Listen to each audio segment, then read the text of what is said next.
मेरे पिताजी मेरे मुँह पे वो हाथ फेर के आँखों में आँसू लेके लौट गए। ये उँगली मेरी सारी पीछे मिला दी थी। जी, आज नहीं मिलने की मेरे से। और पीछे मिलते-मिलते इस उँगली ने तो जब उनका अत्याचार बर्दाश्त ना हुआ, ये उँगली मेरी टूट गई। दिन में कुछ 100 थप्पड़ लगे थे, 200 लगे थे, कुछ नहीं पता था। और ये सिर्फ़ थप्पड़ नहीं रहे थे।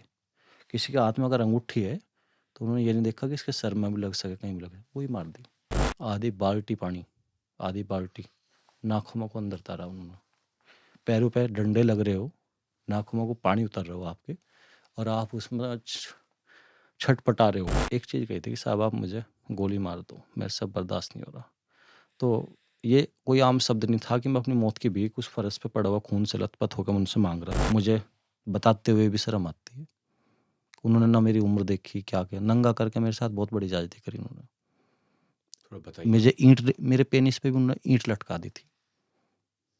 मैंने 51,000 बार जेल में राम का नाम लिखा है, ओके। जो मैंने किसी इंटरव्यू में नहीं बताया। हाय, वेलकम टू बातचीत। मैं हूँ सागर और आज का पॉडकास्ट बहुत स्पेशल होने वाला है। यूजुअली हम ये बात आपको बोलते हैं कि आपको कुछ स्किल्स मिलने वाले हैं, बट आज के पॉडकास्ट में एक स्टोरी आपको मिलने वाली है। स्टोरी एक ऐसे लड़के की जो 18 साल का था। उसकी गलती सिर्फ इतनी थी कि वो अपनी बहन के यहाँ पर गया हुआ था और वहाँ पर कुछ पुलिस वालों का मर्डर हुआ था। उसको उठा लिया गया, काफ़ी दिन तक उसको हैरास किया गया, इलीगल तरीके से टॉर्चर किया गया, उसके हाथ पैरों की हड्डियाँ तोड़ दी गई, उसकी फिंगर्स ऐसे मिला दी गई पीछे करके। जितना टॉर्चर हो सकता है उतना किया गया और ये बात कहीं पर रजिस्टर्ड नहीं थी। फिर उसके बाद उसको जेल में शिफ्ट किया गया। 2 साल से भी ज़्यादा बिना किसी क्राइम के उस इंसान ने जेल में सरवाइव किया और वो सब टॉर्चर उसने झेला, जो सोशल होता है, फाइनेंशियल होता है, पॉलिटिकल चीज़ें, सब झेला गया। उसके बाद उसके पास चॉइस थी कि वो बाहर निकल के क्रिमिनल बन सकता है, एक गैंग चला सकता है, या फिर किसी गैंग का मेंबर बन सकता है, या किसी भी तरीके से रिवेंज ले सकता है। और किसी भी फॉर्म में हम उसको लीगल बोल देते कि हाँ, ये इस इंसान ने ठीक किया क्योंकि उसके साथ गलत हुआ था।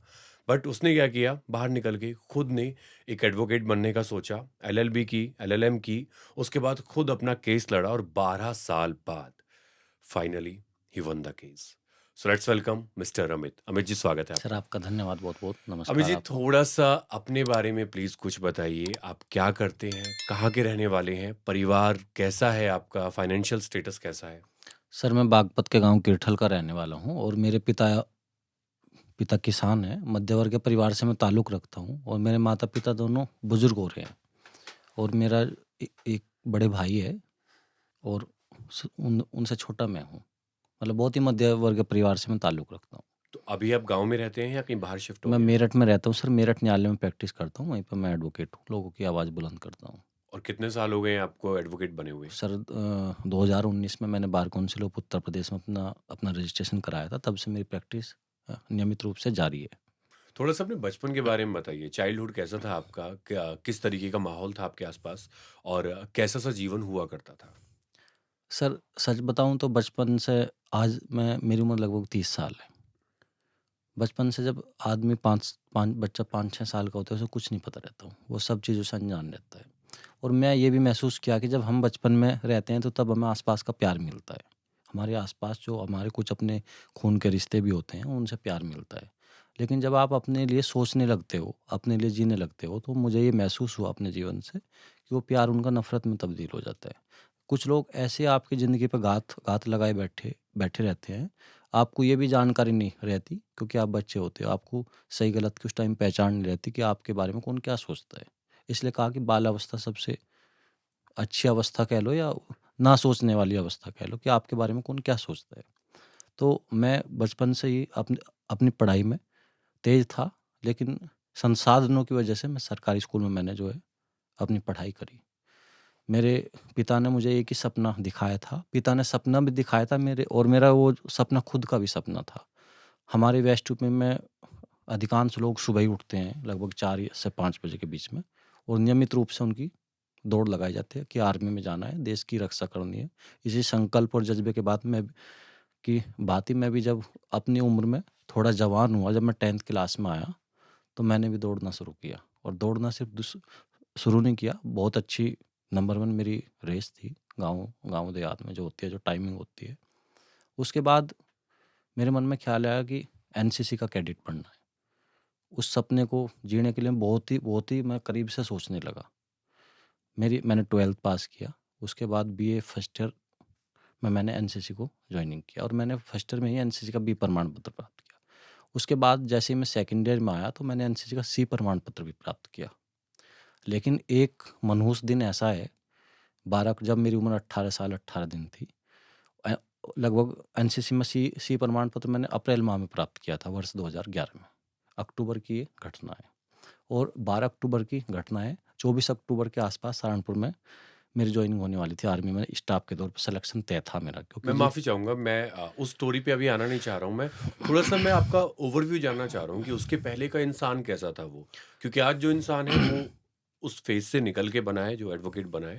लेकिन उसके पहले के थोड़े एम्बिशंस के बारे में बताइए और किस तरीके के थॉट्स हुआ करते थे अगर आप रिकॉल कर पाएँ? और कितना दूर आपको लगता था मिलिट्री है और गाँव का माहौल, लोगों के साथ कैसा कनेक्शन था और क्या लोग आस-पास सपोर्ट करते थे उस टाइम पर? गांव का माहौल थोड़ा विपरीत था, लेकिन मन में वो था कि ना ही किसी से दोस्ती और ना ही किसी से बैर। मेरी किसी से कोई रंजिश नहीं थी गांव में। लेकिन गांव में आजकल एक प्रथा ऐसी भी चलती है कि जब कोई बच्चा कामयाब होता है तो उसके लिए वे अपनी नज़रें मतलब उसकी तरफ तरेरने लगते हैं कि अच्छा इसका ये तो कामयाब हो जाएगा, तो मतलब आप ये भी कह सकते हैं कि पैर खींचना।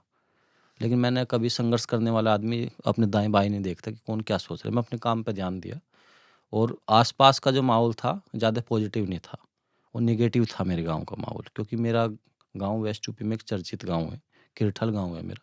तो वहाँ पे पॉजिटिव माहौल नहीं था। सब आप ये भी कह सको कि शिक्षा का उनके बीच में अभाव था, वे पढ़ना नहीं चाहते थे। कुछ लोग अ, खेती से और कृषि से वे आदमी जुड़े हुए थे, तो उनकी सोच थोड़ी वही थी।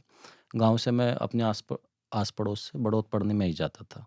तो जब मैं बड़ौत में पढ़ने जाता था और एनसीसी में सी प्रमाण पत्र प्राप्त किया, तो कुछ लोगों ने ये भी कहा कि अब तो ये हो गया कामयाब। ये सी प्रमाण पत्र होता क्या है? ये सी प्रमाण पत्र वो होता है, ये रक्षा मंत्रालय के तहत एनसीसी का सी प्रमाण पत्र होता है।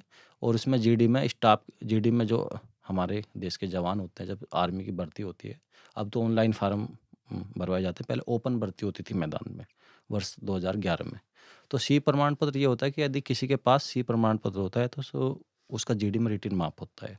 उसका फिजिकल उन बच्चों के साथ नहीं होता जो भी बच्चे वो भीड़ में दौड़ते हैं, उसका स्टाफ के तौर पे सिलेक्शन तय माना जाता है। अच्छा। एग्ज़ाम भी नहीं होता उसका।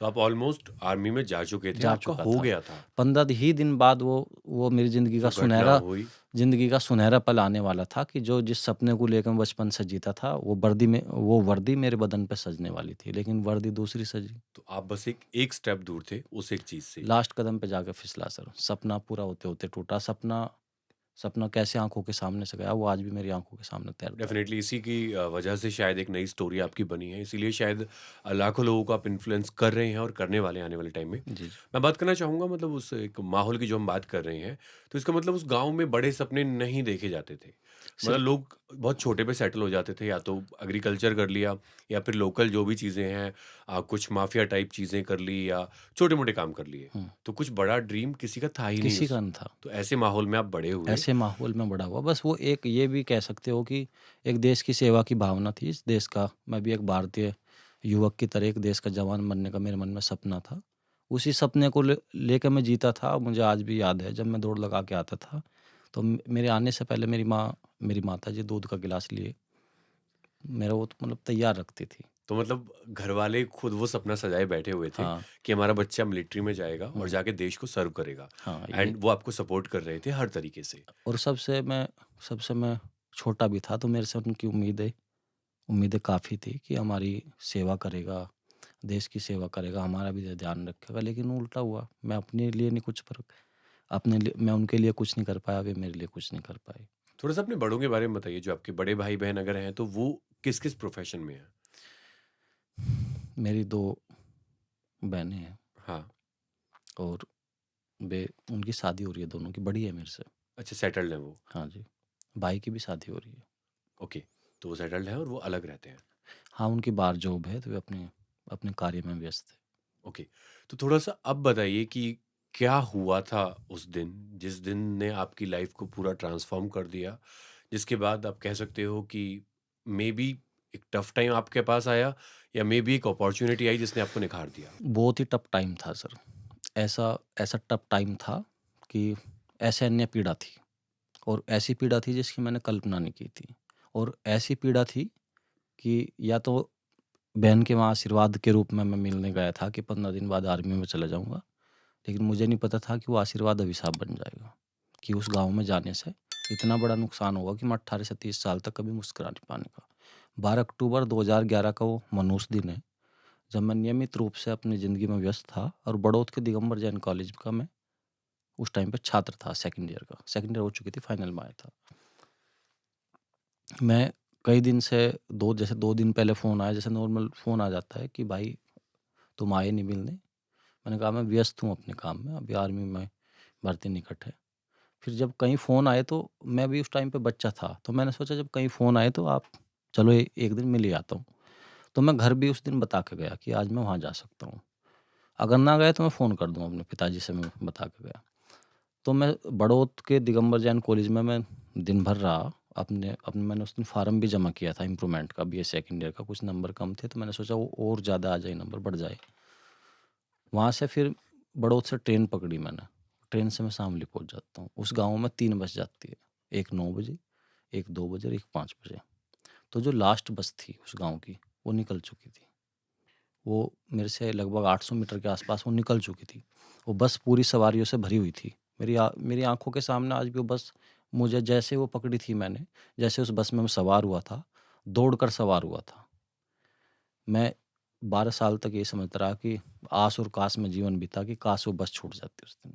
वो जो बस छूट रही थी आगे, आगे बढ़ती हुई बस छूट रही थी वो, तो मुझे नहीं पता था कि वो मुझे पीछे हटाने के लिए वो बस मेरी छूट रही है। तो उस बस में मैं सवार हो जाता हूँ दौड़ ये के। बस आपको जेल ले जा रही है। ये बस मुझे कहीं और ले जाना चाह रही है। ये मेरी ऐसी सवारी रहेगी कि मेरी ज़िंदगी में बहुत बड़ा संघर्ष लिखा जाएगा। उस बस में सवार होकर मैं अपनी बहन के वहाँ गाँव में पहुँच जाता हूँ। उस गाँव में गए हुए मुझे कुछ ही घंटे हुए थे, कुछ ही घंटे। उस रात वो गाँव बहुत ही छोटा-सा गाँव है। कुछ ही परिवार उस गाँव में रहते हैं, 4-5 खानदान। मुझे ज़्यादा जानकारी नहीं, जैसी हाँ, लेकिन भौगोलिक स्थिति से जैसे मैं जाता हूँ, वहाँ मुझे दिखता है, तो वो बहुत ही छोटा-सा गाँव है। और उस गाँव में रंजिश में वो गाँव है, जिसमें रंजिश बहुत है, गैंगवार उस गाँव में चल रही थी। तो उन दिनों वहाँ पे 1 लाख का नामी चर्चित अपराधी, यूपी सरकार से जिस पे 1 लाख का नाम था, सुमित कैल सुर्खियों में था, जिसकी गाँव में गैंगवार थी। तो उसने रात को कुछ अपने गैंग के साथ मिलके पुलिसकर्मियों पे हमला कर दिया और गाँव से 8 किलोमीटर की दूरी किया, 8 या 6 किलोमीटर के लगभग, थाना भवन के मस्तगढ़ पुलिया के वहाँ की घटना है। और सिर्फ घटना ही नहीं किया, उनकी राइफ़लें भी लूट के वो फरार हो गया। उन दिनों यूपी की मुख्यमंत्री थी मायावती जी, आदरणीय मायावती जी, और डीजीपी थे ब्रजलाल जी। अब मायावती जी का शासन आपने सुना होगा। मंडल में सिपाहियों की हत्या होना, शामली डिस्ट्रिक्ट में 28 सितंबर 2011 को शामली जिले का गठन हुआ था। मात्र 15 दिन शामली जिले को बने हुए थे। तो सारी व्यवस्थाएं और कुछ व्यवस्थाएं दोनों जिले मिलकर संभाल रहे थे, इस केस को हैंडल कर रहे थे। तो इस केस का सीधा संज्ञान मायावती जी ने लिया। उस टाइम पे पुलिस पे भी बहुत बहुत ज़्यादा प्रेशर था, क्योंकि उनके डिपार्टमेंट का केस था। इसमें एक पुलिसकर्मी शहीद हुए थे हमारे, और एक की काफ़ी उपचार के बाद जान बची थी। मेरा दोस्त इतना था कि मैं उस गाँव में गया था।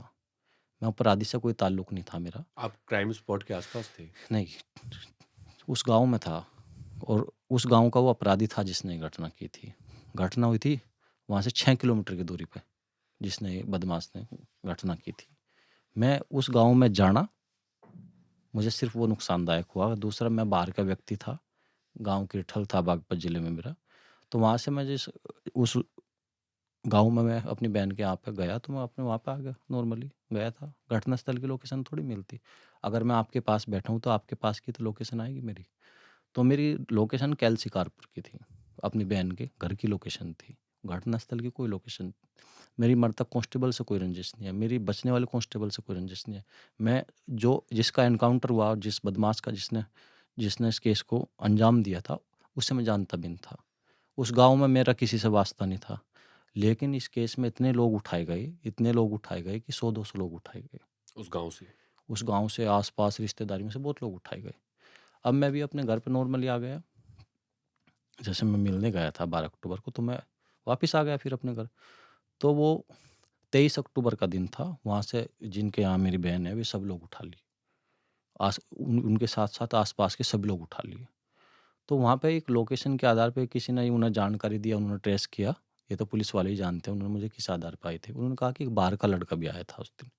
वे मेरा हुलिया नहीं जानते थे, मेरी उम्र नहीं जानते थे, मेरे बारे में ये नहीं जानते थे कि वो उसका नेचर क्या है, उसकी संगत क्या है, वो मतलब कैसा लड़का है, करता क्या है।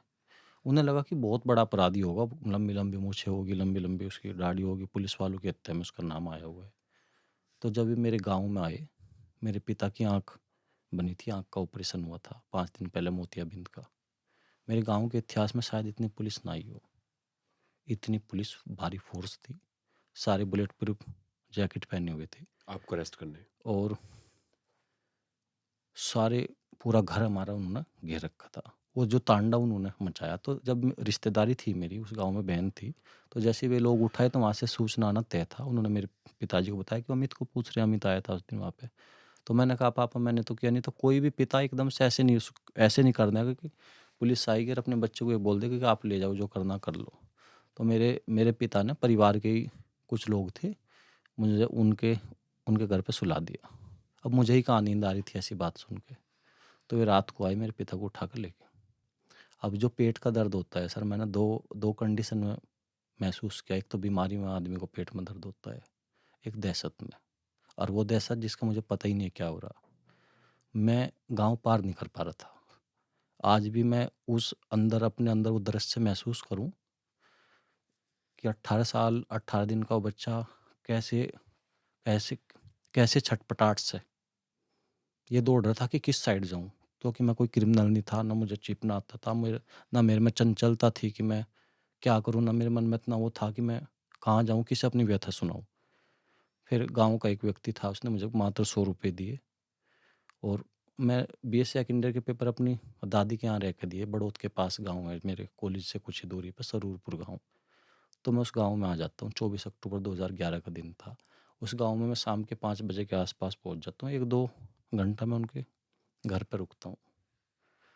तो कुछ ही घंटे बाद वो घर पुलिस द्वारा घेर लिया जाता है। 24 अक्टूबर 2011, समय 7 से 8 के बीच का समय था। बहुत सारी गाड़ी, बहुत सारी फ़ोर्स, कई-कई ज़िलों की पुलिस और पूरा घर। जब मैंने ऊपर को नज़र दौड़ाई जिनके घर में मैं बैठा था, सारे बुलेट पर। उन्हें ये था कि कोई बड़ा अपराधी है, कभी हमला ना कर दे हमारे ऊपर, कभी गोली ना चला दे। सिपाही हत्याकांड में नाम आया हुआ है और वे मेरे बारे में जानते भी नहीं थे। मेरा उन पे हुलिया तक का फ़ोटो नहीं था कि अमित कौन है।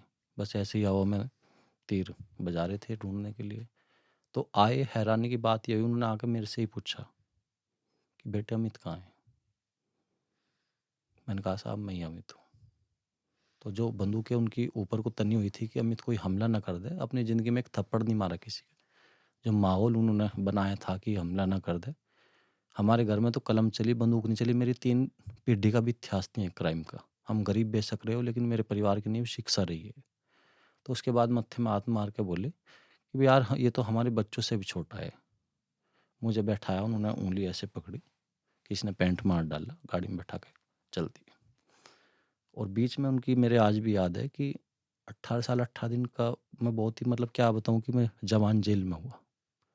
पीछे जब उनकी बोलेरो, उसमें बैठा मैं गाड़ी में, कुछ मेरे पीछे बैठे थे और वो जो सफ़र शुरू हुआ स्पीड से गाड़ी दौड़ने का मुझे उठाने के बाद, और पीछे से उनमें कंपटीशन भी हुआ। जब नियम ये है कि जब कोई गैर जनपद पुलिस में, गैर जनपद पुलिस किसी के यहाँ दबिश देती है तो लोकल थाने में आमद दर्ज होती है कि हमें उस गांव के व्यक्ति को उठाना है, उनके यहाँ पे दबिश देनी है। वहाँ ऐसा कुछ नहीं हो रहा था। कोई तो लीगल प्रोसीजर फॉलो नहीं कुछ किया नहीं हो गया? रहा था। तो बागपत पुलिस को या एसओजी को सूचना मिली। उन्होंने भी शामली एसओजी के पीछे अपनी गाड़ी लगाई। उन्होंने फ़ोन पे, जैसे मैं उनके बीच में बैठा था सुन रहा था, तो उन्होंने कहा कि ऊपर से जो निर्देश मिल रहे थे उन्हें कि आप इसे नहर से लाओ और जल्दी से शामली में एंट्री कर लो, क्योंकि शामली उनका ज़िला था जहाँ की ये घटना हुई थी। फिर अपने हिसाब से भी करते।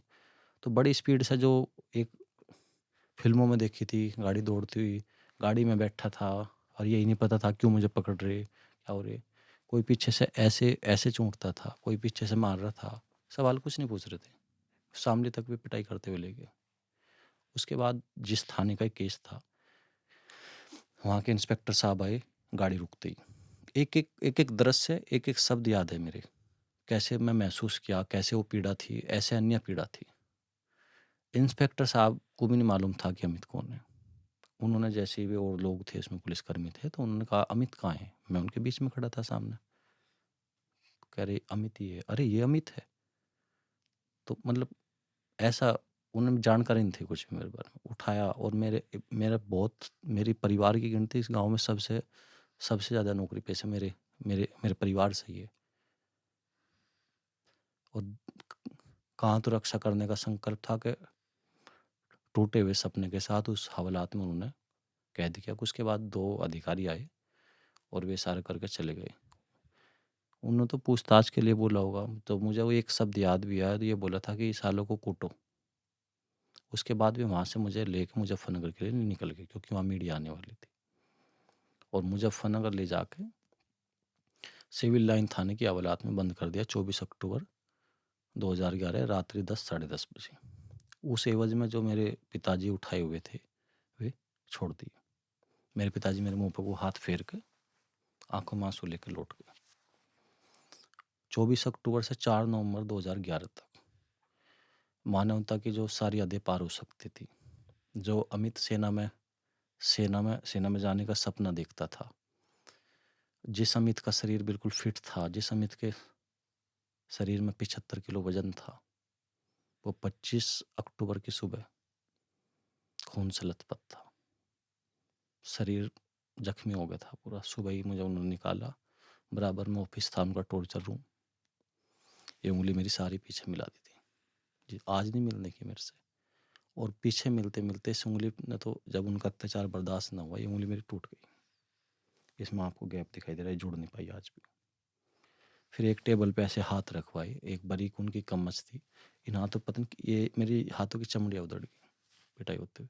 सूजन आई, ये उंगली सूज गई थी पीछे मिलती हाथों की। और थप्पड़, 1-2 थप्पड़ जैसे टीचर के, गुरु के हाथ के हमने खाए है। बच्चे थे, सभी खाते हैं गुरु की पिटाई।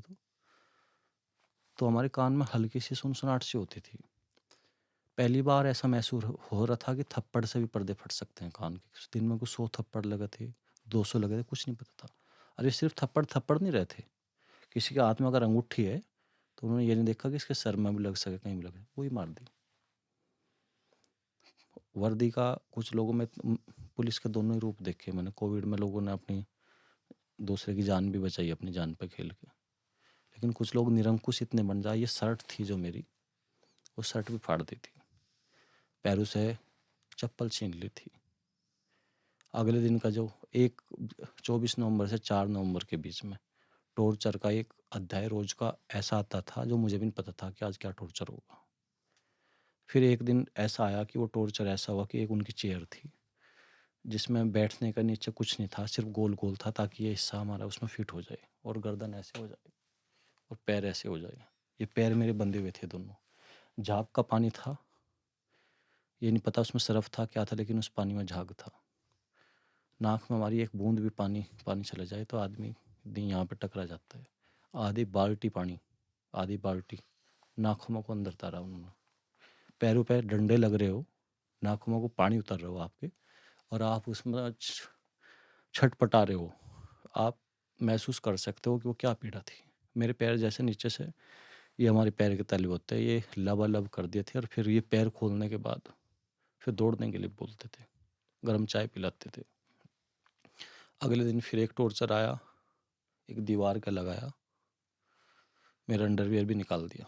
और मुझे बताने में कोई गुरेज नहीं है कि मैं इस बात को बताने में कोई हिचकिचाहट महसूस करूँ कि मुझे वो कर दिया, नंगा कर दिया। नंगा करके पिटाई करी, अंडरवियर निकाल दिया। ये हाथ तो हम ऐसे खोल देते हैं, लेकिन किसी के पैर खोलते हुए नहीं देखे होगा आपने। इन पैरों को ऐसे नंगा बैठा कर दीवार का मुझे ऐसे उड़ा दिया, और ये पैर फर्श पे, मेरे पैर ऐसे खोलने लगे। ये अचानक से यहाँ से एक आवाज़ आई, जो आज भी अगर इस पैर को मैं 10 बार ऊपर उठाऊंगा तो काफ़ी दूर तक इन हड्डियों की आवाज़ जाएगी। इन पैरों से मैं जो है खड़ा नहीं हो पाता, आज भी दर्द होने लगता है मुझे यहाँ पे ये। और फिर पैर खोले खोले नहीं, इन पे भी खड़े भी हुए। एक बहुत हेल्दी से अफसर थे जिनका वजन काफ़ी था, मैं बर्दाश्त नहीं कर पाया था। उन्होंने पैरों से इतनी ज़्यादा दाब दी थी कि मेरी चीख निकल गई थी।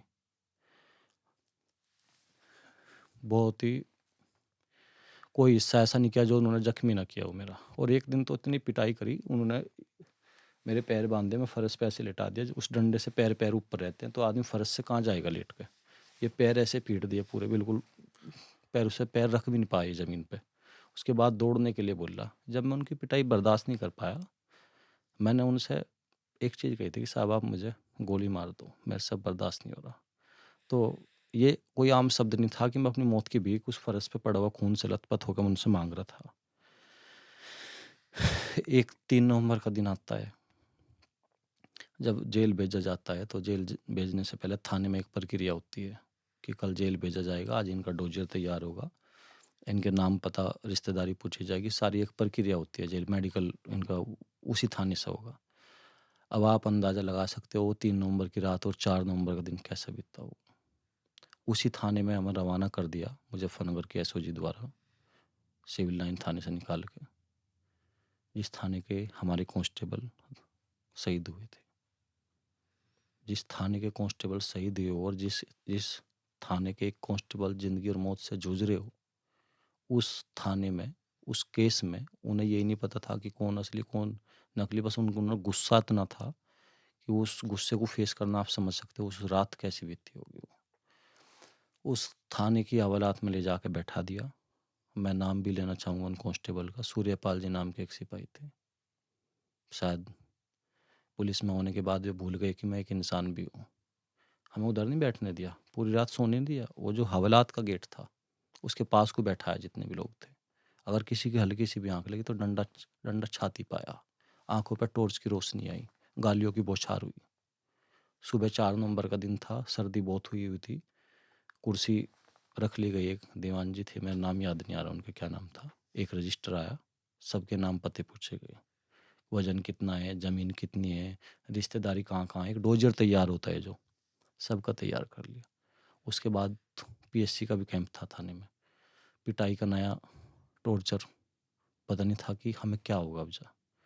एक उनका बरामदा था, हवलात के सामने एक पिलर था और सारे इकट्ठे हो गए। जो फट्टा होता है ना, फट्टा, और उसमें एक बिंटा जो हैंडल लगा रहता है, उस थमले पर 2 पुलिसकर्मियों ने ऐसे हाथ खींचे सबके और पैंट नीचे की, नंगे कर दिए। फिर वहाँ पे एक महिला इंस्पेक्टर भी थी, उनका नाम मैं लेना चाहूँगा, हालांकि वो बहुत सज्जन थी बेचारी, वे कुछ बोल नहीं पा रही थी, आंखों में आंसू थे उनकी। मंजू चौधरी, रिटायर हो चुकी है आज भी। उन्होंने काफ़ी सहानुभूति दिखाई, लेकिन उनकी उससे काम नहीं चल रहा था। चीख चीख के कह रहा था कि मैंने कुछ नहीं किया। तो उन्होंने पैंट निकाल ली मेरी, और जब तक जिसकी सर्दी उतरी, ये जो कहते हैं ना कि ये जो हिप्स, ये 3 महीने में ये खून मांस लोअर सब जो पैंट पहनी थी लेवल अप कर दिया था, कुछ नहीं छोड़ा था। ये खाल मेरे 3 महीने पीछे आई। रोज का अगर लोअर या अंडरवियर भी पहनता था, खून में पानी में भीगता था। पहले मेरे एक फट्टे का हिसाब याद है कि कैसे क्या महसूस किया। 20-30 जब मेरे फट्टे लगे हुए तो मुझे दर्द हुआ। उसके बाद 150 लगाए उन्होंने, 200 मारे, मुझे नहीं पता, मुझे सुन ही नहीं हुआ। ऐसा लग रहा था जैसे किसी पत्थर की पिटाई हो रही हो। वो खून मांस यहाँ तक वो पानी की तरह आना। और उसके बाद फिर बड़ी बड़ी उन्होंने फिर हवालात में बैठा दिया। अब उस टाइम बैठा नहीं गया, ऐसे पे जैसे तैसे पैरों की पिटाई हुई थी, ऐसे दीवार का लगा के ऐसे बैठे थे। रोटी आ गई सामने, रोटी कहाँ खाई जा रही थी इतने जख्म में, जब हम शरीर से कर्रा रहे हो। फिर बड़ी हथकड़ी लगाई। पीएससी का गोल कैंप था, गोल घेरा, लाठी उनकी लचकदार वे लाठी थी, और इस हिसाब से हथकड़ी लगाई थी। मेरे आज भी याद है कि अगर एक के डंडा लगे तो दूसरा गिर भी जाए तो दूसरा सीधा खड़ा रहे।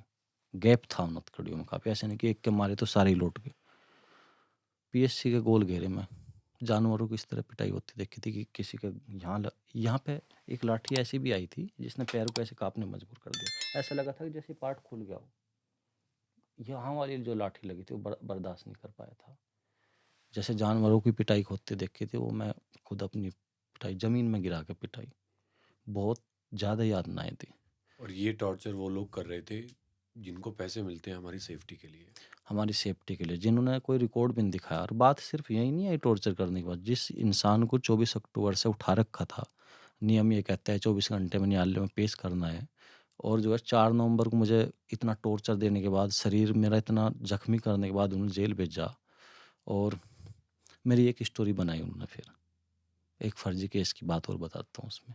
अब उन्होंने रिकॉर्ड में मुझे 24 घंटे पहले दिखा दिया। फिर 3 नवंबर की मेरी अरेस्टिंग दिखाई, उठा रखा था उन्होंने मुझे 24 तारीख का, कि 3 नवंबर को हम जो है उस नहर से जा रहे थे, गन्ने के खेत से फुसफुसाहट की आवाज़ आई और जैसे ही हम उस ईंख गन्ने के ईंख में दाखिल हुए तो हम इतने पुलिस टीम को देख के फायर झोंक दिया और जिसमें हमारी पुलिस टीम बाल बाल बच गई। भाई जब आप मुझे क्रिमिनल समझ रहे हैं, मेरे पे सिपाही हत्याकांड का आरोप लगा रहे, तो दोबारा निशाना मेरा कैसे चूक गया? मतलब वो प्रूव करना चाह रहे थे कि आप एक क्रिमिनल हो।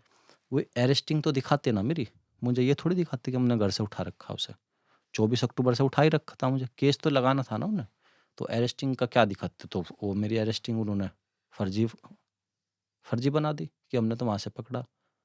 डॉक्यूमेंट में ये दिखा दिया कि हमने वहाँ से पकड़ा। एक केस और लगा दिया मेरे पे।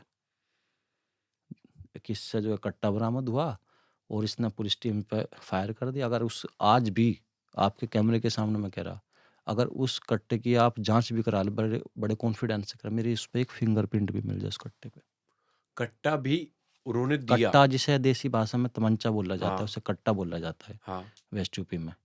तो वो कट्टा भी, वो जो तमंचा भी लगाया 25 बटे एक्ट के तहत कार्रवाई की तो जो, लाए कहाँ से वो कट्टा? सब रखते हैं अपने पास, पुलिस वाले रखते हैं ये सब चीजें? रखते हैं, सब लगा दे, सारी व्यवस्था रहती है उनके पास, किसका किसका क्या क्या बनाना। मतलब वो इलीगल पैरामीटर्स में, लीगल पैरामीटर्स में कितने भी लीगल काम कर सकते ये हैं। ऐसा ही तो कहा कि रस्सी का सांप क्यों बनाती है, ये बात ऐसी ऐसी थोड़ी। मैं तो आज भी कह रहा हूँ, जो सील हुआ उनका 25 बटे एक्ट की जो धारा लगाई गई, मेरे पे तमंचा लगाया गया, उस पे किसी भी हिंदुस्तान की किसी भी लैब में अगर मेरा कोई एक फिंगरप्रिंट भी बता दे कि मैंने वो हाथ में भी लिया तमंचा, तो उन्होंने वो मेरी अरेस्टिंग वहाँ से दिखा दी। उसके बाद जिन डॉक्टर को हम भगवान का रूप मानते हैं, जीवन दाता मानते हैं, तो इस केस के आईओ साहब और वही आप आइयो का नाम बता सकते हैं? के कन्नौजिया जी, एक जिसे कन्नौजिया। जिसे वाहवाही का इतना भूत सवार था इस केस में, जिसने दिल्ली पुलिस के एक जवान को भी लपेट अरे दिया। मुजफ्फरनगर थाने के थाना माउन थाने के, वर्तमान में वे रिटायर हो चुके हैं पुलिस विभाग से। और इस केस में उसने मेरे साथ साथ कई जिंदगी के साथ वो आदमी खेला। आपको एक जानकारी और देना चाहता हूँ मैं इस केस में, जिसे दिल्ली पुलिस के सीपी ने 50 से ज़्यादा मेडल दिए हो, 2 आतंकवादी मारे हो, 16 साल से लगातार क्राइम ब्रांच में सिपाही हो, तो कितना ईमानदार आदमी रहा होगा। उस इंसान को भी उस आईओ ने 12 साल इस केस में सफ़र करा, उसका भी नाम लिख दिया। वो अभी मेरे साथ बरी हुआ है वो इसी केस में। और ये सज्जन कौन है जिनके साथ ये गलत हुआ? ये संजय जी है दिल्ली पुलिस में, उसी केस में थे? उसी केस में, सेम मेरे केस में, उसी आईओ की करतूत से साबित ही नहीं कर पाया। और जब किसी का अलार्म नहीं बजा कि चीजें दूसरी डायरेक्शन में भी हो सकती हैं, कि किसी का, अमित का कोई बैकग्राउंड नहीं है क्रिमिनल। वो सिस्टम का हिस्सा होने के बावजूद, पुलिस वाला होने के बावजूद, क्राइम ब्रांच का सिपाही होने के बावजूद, जब वो नहीं बचा पाया उनसे अपने आप को, तो मैं तो 18 साल का था। मेरे तो परिवार पे कभी ऐसी आफत भी नहीं आई थी, ना कोई कोर्ट कचहरी थाना देखा था। 13 दिन तक 3rd डिग्री हुई, उन्होंने तो एक फैक्स भी भेजना मेरा उचित नहीं समझा कि हमारा बच्चा उठाया हुआ है, चलो फैक्स भेजो। नहीं जानते थे वे। 24 अक्टूबर से 4 नवंबर तक जो यातनाएं हुई, मेरे से कोई मिलने नहीं आया, मेरे परिवार का भी, ना कोई रिश्तेदार, ना कोई परिवार का। आया नहीं है, आने नहीं दिया। बस फिर सहमे हुए इतने थे, भयभीत इतने थे कि उनकी उससे, पुलिस की उससे, कि वे वहाँ तक पहुँच भी नहीं पाए। और उन्हें जो अत्याचार करना था, जो मानवता की सारी हदें पार करी उनकी। और एक टॉर्चर में बताया भी था, एक टॉर्चर तो ऐसा भी किया कि मुझे बताते हुए भी शर्म आती है। उन्होंने ना मेरी उम्र देखी, क्या किया, नंगा करके मेरे साथ बहुत बड़ी ज्यादती करी उन्होंने। थोड़ा बताइए। मुझे ईंट, मेरे पेनिस पे भी उन्होंने ईंट लटका दी थी, जो आज तक मैंने किसी इंटरव्यू में नहीं बताया। जिसे हम वर्दी में देख के कहते हैं कि हमारे पुलिस वाले हैं, ठीक है, सम्मान के भाव से देखना चाहिए, समाज की रक्षा करते हैं। लेकिन कुछ लोग वर्दी के नशे में इतने निरंकुश हो जाते हैं, उनके भी तो बच्चे होते हैं। हमारे बीच में से ही तो वे पुलिस वाले जाते हैं। आपके प्राइवेट पार्ट के ऊपर एक ईंट लटका दी ईंट गई। लटकाई थी, सफ़ेद उसमें धागा था, और वो धागा ऐसे उसमें वे करते हैं, तो जैसे ही खड़े होते हैं तो धागा अपना आप टाइट हो जाता है। जो महसूस हुआ वही तो मैं बता रहा हूँ। और पेट में दर्द बनता है। 18 साल 18 दिन की उम्र में क्या यातनाएं झेली में। मैं एक चीज़ जानना चाहूँगा यहाँ पर, क्योंकि अभी तो आप एक एडवोकेट बन गए हो, अभी तो आप दूसरों के न्याय की लड़ाई लड़ते हो। थोड़ा सा, वैसे तो सब कुछ ही यहाँ पर इलीगल है, लेकिन अगर आप बता पाएँ तो क्या क्या चीज़ें वहाँ पर इलीगल की गई उस पूरे प्रोसीजर में? वो 13 दिन की जो पीरियड है, अरेस्टिंग, इलीगल थी। पूरे केस में झूठा फंसा गया। अगर किसी को अरेस्ट किया जाता है, प्रोसीजर क्या होता है आइडियली? किसी को अरेस्ट किया जाता है तो उसे बताया जाता है कि हम तुझे क्यों पकड़ना है और ये तेरा लिंक कोई कोई तो प्रमाण तो कोई होता है, हाँ। प्रमाण तो हो। अच्छा। साबित नहीं कर पाए, आए और फिर अरेस्ट किया भी जाता है, किसी बाद में इन्वेस्टिगेशन भी होती है तो थाने ले आते हैं, पूछताछ करते हैं। ये थोड़ा कि आप पूछो कुछ ना, उससे बजाना शुरू कर दो। गैर जनपद उसमें आप उसमें आ रहे हो, सीमा में, उसके लोकल थाने को सूचना दे रहे हो, उसके किसी को आए और उठा के चल रहे, फिर अवैध तरीके से, ये कौन से नियम में लिखा कि आप 12 या 24 घंटे के अंदर न्यायालय में पेश करना होता है, न्यायालय के सामने। और ये भी कहा गया है कि वर्दी में जब कोई आपकी अरेस्टिंग करे कि वे वर्दी में होने चाहिए, उनके यहाँ नेम प्लेट होनी चाहिए। DK बसु बनाम पश्चिम बंगाल राज्य का केस है 1994 का, उसमें साफ साफ कहा गया है कि अगर कोई पुलिस आए तो किसी कंडीशन। तूफान सिंह के केस में 2021 में सुप्रीम कोर्ट ने सीधे सीधे साफ तौर पर डायरेक्शन दी कि सभी थानों में और हवालात में कैमरे लगे होने चाहिए। आपको थाने में तो कैमरे मिल जाएंगे, हवालात में कोई कैमरा नहीं मिलना। उस हवालात में कौन आदमी कितना प्रताड़ित हो रहा है कुछ नहीं पता। और हर थाने के बाहर जो सुप्रीम कोर्ट की गाइडलाइंस लिखवाई गई है कि ताकि जो जितनी बार भी पुलिस वाला है उसकी नज़र जाए, याद ना रहे तो रोज का पड़ेगी कौन कौन से केस है वे। अरनेस बनाम बिहार राज्य का केस है, पश्चिम बंगाल का बताया मैंने, तूफान सिंह वाला केस बताया मैंने। कौन पढ़ता है, कौन फॉलो करता है? अब मैंने उस जो तमंचे की बात बताई, वो तमंचा कहाँ से लाई हुई? 12/10/2011 की घटना है। 12/11 को 1 महीने बाद जो उस घटना का चश्मदीद गवाह था, स्टार विटनेस था, उससे 1 महीने बाद बयान ले रहे हो आप। चलिए, जे मैं सॉरी, मैं बात काट रहा हूँ। मैं एक चीज़ जानना चाहता हूँ यहाँ पर। ये तो बात हो गई कि आप एक इनोसेंट इंसान थे जिसके साथ सब कुछ ही गलत किया गया। लेकिन जस्ट इन केस मैं मान लेता हूँ एक ऐसा इंसान जिसने सच में उन पुलिस वालों का मर्डर किया होगा, उसके लिए अरेस्ट का क्या प्रोसीजर होता है? और ये जो आप बता रहे हो थर्ड डिग्री टॉर्चर, कौन ये ऑर्डर निकालता है? क्या-क्या परमिशंस होती है? थोड़ा लीगल प्रोसीजर उसके बारे में बताइए।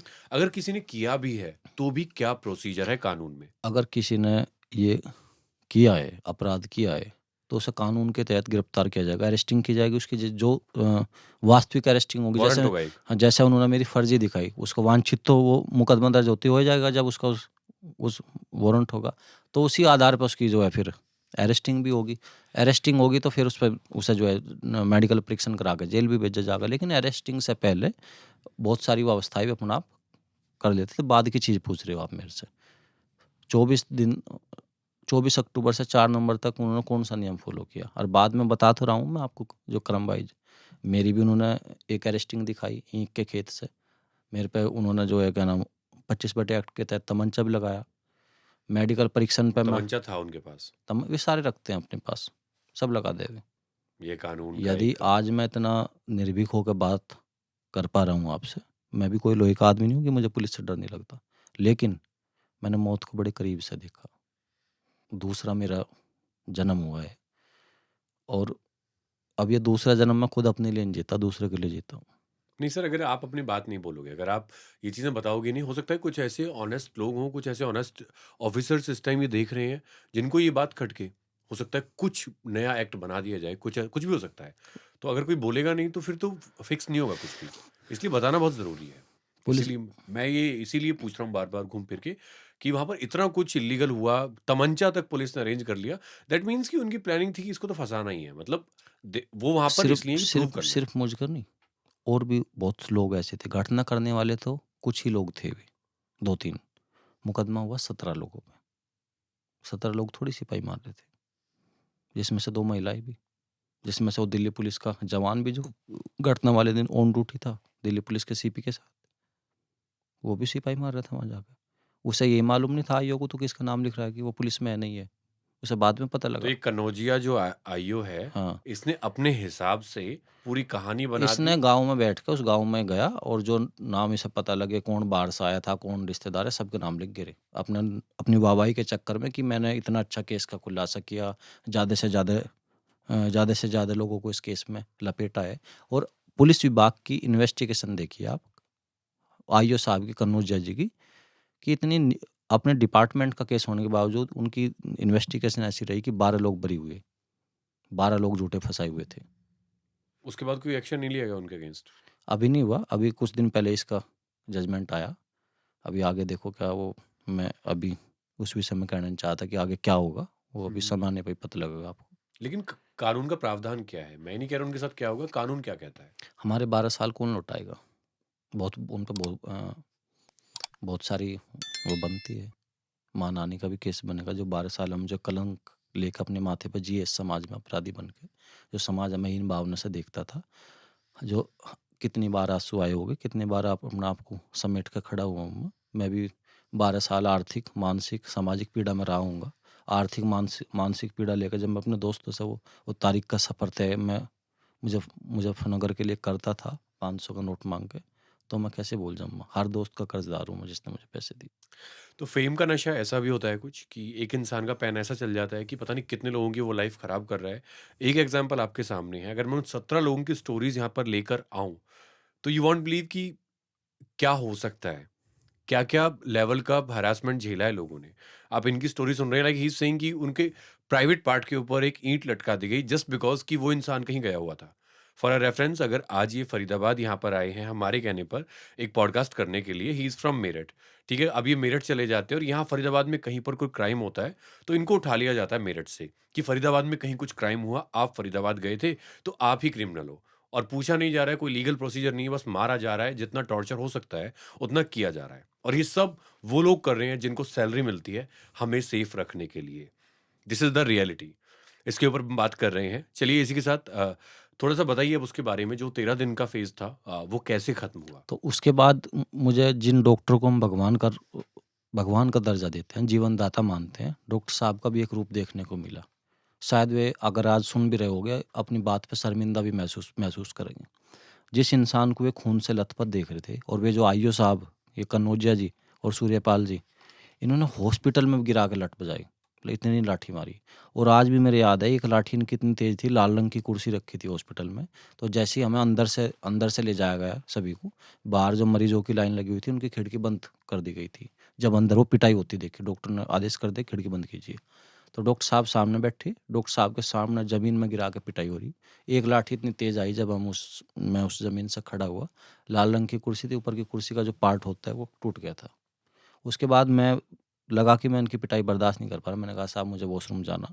तो वॉशरूम कहाँ आ सकता है जब आपका जो है लाठी लग रही हो।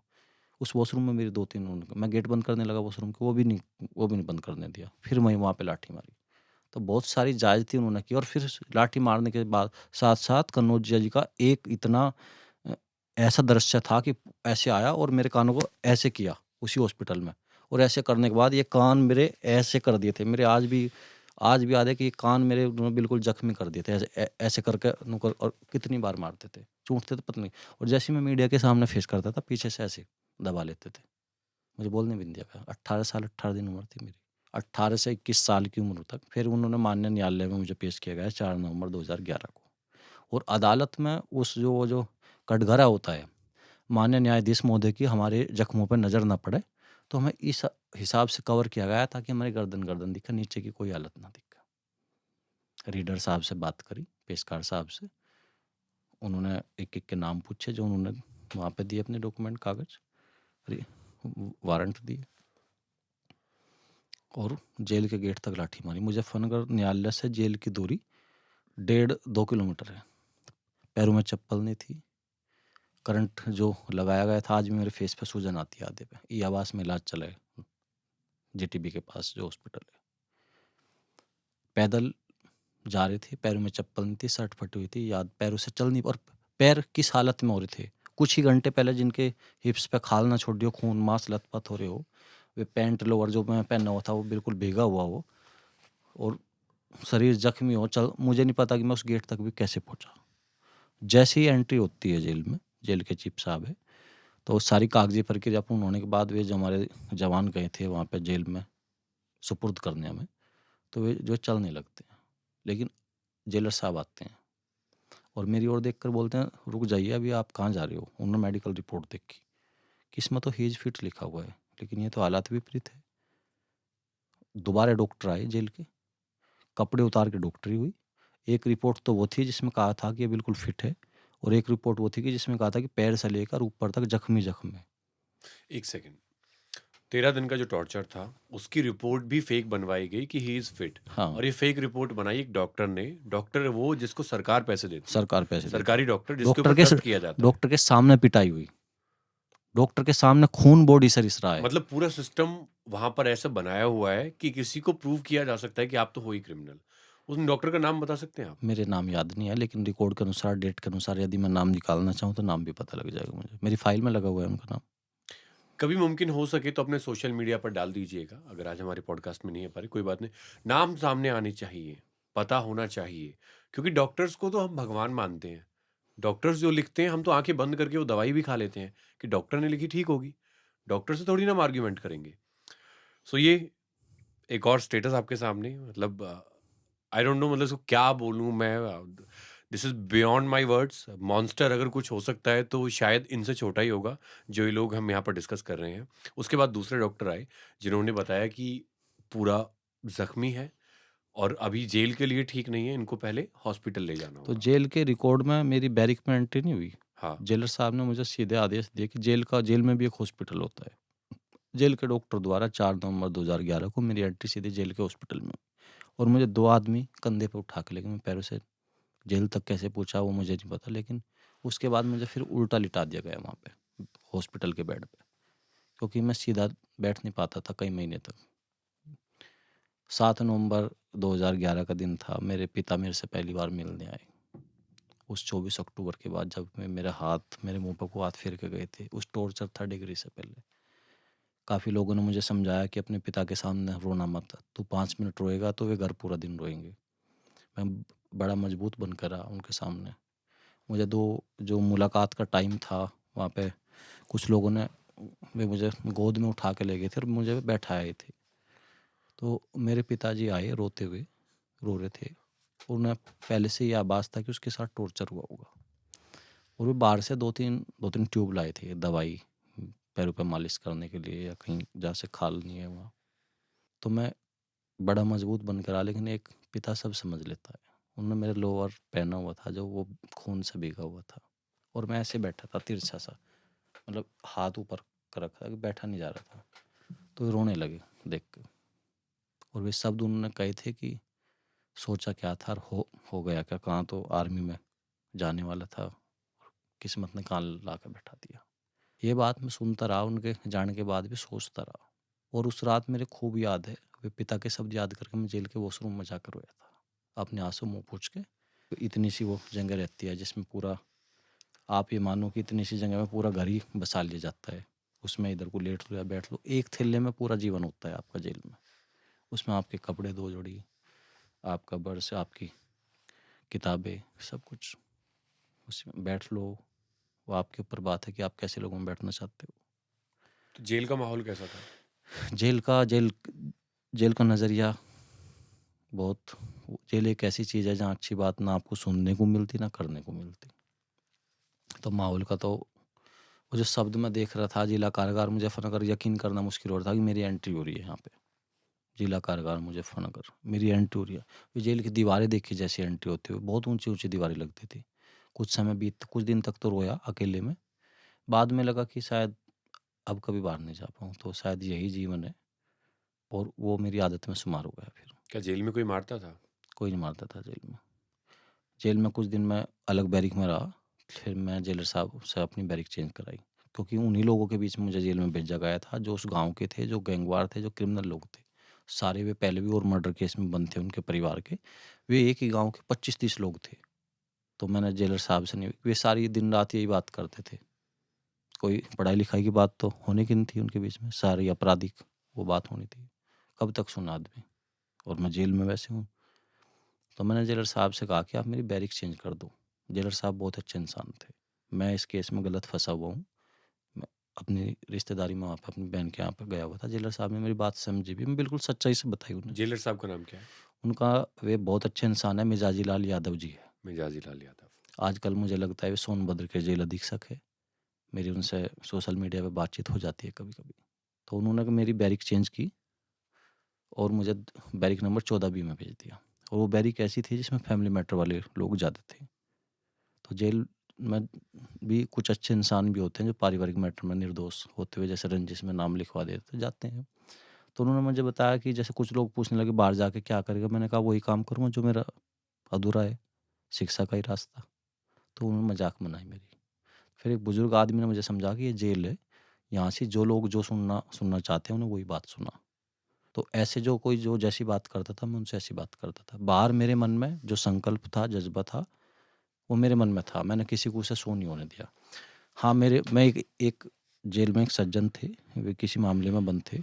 एक दिन मैं रो रहा था अपनी उस चीज़ को याद करके, उनका सब कुछ ख़त्म हो गया और अब कहाँ तो आर्मी में मैं जाने वाला था कि जीवन अब पता नहीं यहाँ से जाऊँगा, कभी नहीं जाऊँगा। तो एक आदमी ने मुझे कहा था कि जब तक तुम ये सोचोगे अपने आप को कि मैं ख़त्म हूँ, तो तुम ख़त्म ही रहोगे। तुम्हें शुरू ही अब होना। तो बात मेरे मन में जेल से क्लिक करी। उसके बाद मेरे मन में वहीं पर थॉट्स आया कि अब मुझे अपने लिए लड़ना है, एडवोकेट बनना है। और जेल में जितने भी ज़्यादा से ज़्यादा लोग बंद होकर आते थे, मैं उनसे बात करने लगा। उनकी स्टोरी जानने लगा कि आप किस केस में आए हो, किस सेक्शन में आए हो। सारे लोगों से, नए लोगों से रोज़ मिलता था मैं। अब मैं उनसे वे रिश्ते बनाने के लिए नहीं मिलता था कि मुझे अपराध करना है। मुझे बनना क्या था, एडवोकेट बनने के लिए, ज़्यादा से ज़्यादा नॉलेज होने के लिए। मैं वो वहाँ का जो अंदर जो समय मिला था मुझे, जो संयोगवश मैं वहाँ पे बंद था जहाँ पे मुझे नहीं होना चाहिए था, मैंने उसे पॉजिटिव रूप में उनसे बात की। बाहर आया, 18 से 21 साल का जेल से हो गए। कभी समाज की मैंने सोची थी कि समाज क्या होता है। उम्र ही तो कम थी, लेकिन समाज ने मुझे सब कुछ सिखा दिया कि समाज क्या होता है।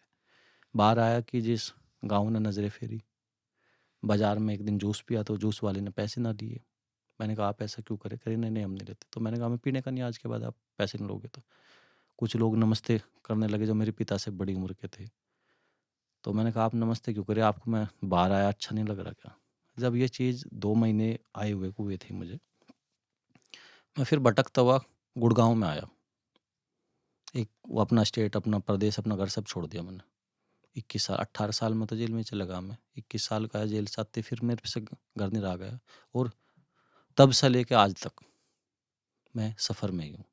मतलब लोगों ने एक्सेप्ट कर लिया था कि आप एक क्रिमिनल हो, बाहर आने के बाद समाज भी? की विडंबना ये है कि न्यायालय के फैसले का इंतज़ार नहीं किया। जो ये केस हुआ उससे पहले मेरी तारीफ़ करते थे, उन्होंने मेरे से नज़रें फेर ली थी। और इस बीच में कुछ रिश्ते मेरे से छूटे तो कुछ रिश्ते मेरे जीवन में पनपे भी, नए रिश्ते। आप कितना टाइम रहे जेल में? मैं 2 साल 4 महीने 16 दिन मुज़फ्फरनगर जेल में रहा, कुल मिलाकर 862 दिन। और एक-एक दिन आपने गिना होगा। एक-एक दिन गिना मैंने। तो कब वो पॉइंट आया था जब आपने ये एक्सेप्ट कर लिया था कि यही मेरी डेस्टिनी है, मेरी किस्मत यही है? और कब वो पॉइंट आया जब आपने ये किया कि नहीं मैं अपनी किस्मत बदलूँगा? मैं आपको एक चीज़ और इसमें बताता हूँ। मैंने 51,000 बार जेल में राम का नाम लिखा है, ओके, जो मैंने किसी इंटरव्यू में नहीं बताया। 51,000 बार। जेल में आप राम का नाम लिख रहे थे। हाँ, और वे मैं अपने पिता पे जो राम का नाम एक कॉपी में लाल पेंसिल से लिखा मैंने, लाल पेन से। ये मैंने गंगा जी में समर्पित कराई। उसके कुछ ही समय पश्चात मेरी माँ ने इलाहाबाद हाई कोर्ट से ज़मानत हुई। और जब मैं बाहर आया तो ज़िंदगी का एक जो सेकंड ईयर का छात्र था, 3 साल की डिग्री हम 6 साल में कंप्लीट कर सकते हैं। 3 साल मेरे जेल में हुए, 2 साल मेरे हो चुके थे। मैंने उस टूटे सपने के साथ, टूटे शरीर के साथ बंदूक उठाना पसंद नहीं किया। बाहर आकर फिर मैंने कलम ही उठाई। तो अंदर जेल में तो ऑफ़र आए होंगे ना, गैंग्स बहुत सारे थे? कोई ऐसा गैंग नहीं बचा जिसने ऑफ़र ना दिए हो। मैंने क्या सु ऑफ़र मिलते थे? हमारे लिए काम करो, हमारे लिए वही जो उनका काम है, आप समझ सकते हो। वहाँ कोई वे हम जो पढ़ाने भी था उनका पढ़ा लीगल काम। पढ़ाने लिखाने की तो बात हुँ, होवे नहीं थी। जो उनके नंबर 2 के काम थे, सारे ऐसे ही ऑफ़र आते थे, तो मेरे को कोई फ़र्क नहीं पड़ा उस चीज़ तो वो का। क्या कहते थे बाहर बाहर आओ, निकलवा हम देंगे? हमारे लिए अपराध करना, हम ज़मानत करा देंगे, हमारे लिए ये करना, वो करना, कोई फ़र्क नहीं पड़ा। गांधी जी को आदर्श मानता हूँ, गांधी जी वाली थ्योरी पर जेल में मैं रहा हूँ। देखता आस-पास सब कुछ था, क्या हो रहा है, कौन क्या बोल रहा है, कौन कैसी बात कर रहा है, लेकिन ज़ुबान से कभी कुछ नहीं बोलता था। ऑब्ज़र्व करता था बस आँखों से। क्योंकि अमित जी अगर आप भी उस सिस्टम का पार्ट बन जाते तब तो कोई स्कोप ही नहीं है ना, फिर चेंज कौन करेगा? अगर एक इनोसेंट आदमी जिसके साथ गलत हुआ है, अगर वो जानबूझकर फिर गलत बन जाए, तो फिर कोई चेंज नहीं कर सकता। म सो ये आपने बहुत अच्छा काम किया। मेरी वो राह नहीं थी सर, अपराध मेरी राह नहीं थी और ना वो मेरी ऐसी नेचर है। मैं अपनी ज़िंदगी में आज तक किसी का एक थप्पड़ नहीं मारा। थोड़ा-सा मैं जेल के बारे में आपसे जानना चाहता हूँ। जी। यूजुअली जेल का रूटीन क्या होता है? क्या-क्या चीज़ें जेल में की जाती हैं? टाइम पास के लिए क्या करना होता है 24 जेल घंटे का अंदर? जो रूटीन होता है, सुबह लगभग 7 बजे से पहले, साढ़े 6